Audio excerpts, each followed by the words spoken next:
Guys, आज मी बनवत आहे चिकन। मी इथे पाव किलो चिकन घेतलं आहे। बारीक चिरलेली कोथिंबीर, बारीक कापलेला कांदा आणि टोमॅटो। ही रेसिपी मी तुम्हाला शेअर करत आहे, तर प्लीज नक्की पुढे पहा। तर चला आपण रेसिपीला वेळ न वाया घालवता रेसिपीला सुरुवात करूया। तर चला आपण पॅन पहिले हीट करू। तर हा आपला पॅन हीट झालेला आहे, आपण याच्यामध्ये ऑइल घालून घेऊया।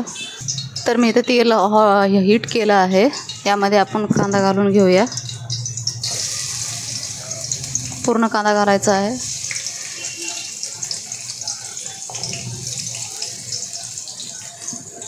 चांगला ब्राऊन होईपर्यंत आपल्याला कांदा फ्राय करून घ्यायचा आहे। तर ही रेसिपी माझा मुलगा बनवत आहे। यामध्ये फक्त मसाल्याचं आणि याचं मिश्रण कसं काय करायचं ते मी याला सांगितलं आहे। तर चला बघू। कांदा ब्राऊन झाला आहे आपला, यामध्ये आपण अद्रक लसणाचा पेस्ट घालणार आहोत। पाव किलो चिकनला आम्ही एवढं अद्रक लसूण घेतलं आहे पेस्ट याचा। याला मिक्स करून घेऊ चांगलं। यानंतर आपल्याला टोमॅटो घालायचा आहे यामध्ये। हा तो टोमॅटो घालत आहे त्यामध्ये। नीट व्यवस्थित टाक।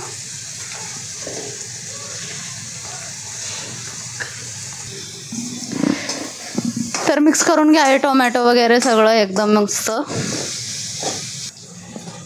टोमॅटो चांगलं मिक्स होण्यासाठी आपण याच्यात मीठ घालतो।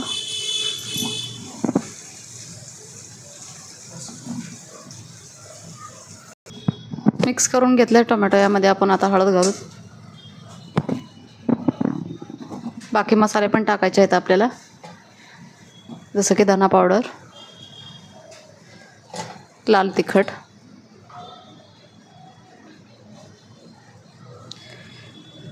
थोडीशी कोथिंबीर भी घालायची आणि हा एव्हरेस्टचा चिकन मसाला। मिक्स करून घ्यायचं सगळं।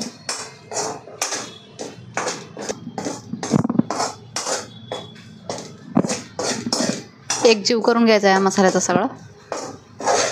तर मसाला चांगला मिक्स झाला आहे आपला, यामध्ये आता चिकन घालून घेऊया। हे मी पाव किलो चिकन घेतलं आहे, तुम्हाला अधिक वाढवायचं असेल तर घेऊ शकता तुम्ही, आणि बाकी मसाले पण जसे तुमच्या आवडीप्रमाणे टाकू शकता त्याच्यामध्ये। तर हे चिकन चांगलं मिक्स झालं आहे, आपण याला कवर करून ठेवते एक 10 ते 12 मिनिटासाठी सिम गॅसवरती। तर आपले 10 ते 12 मिनटं झाले आहेत चिकनची, बघू शकता तुम्ही। खूप छान तरी पण आली आहे चिकनला। इथं मी याच्यामध्ये पाणी घालत नाही आम्हाला, कारण सुक्की भाजी बनवायची आहे चपातीसोबत खाण्यासाठी। तर एकदा तुम्ही ही ट्राय करा रेसिपी।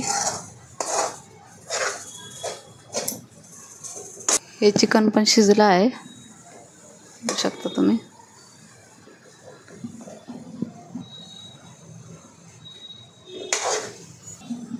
तर थोडीशी कोथिंबीर आपण वरतून घालून घेऊ त्याच्यासाठी मी।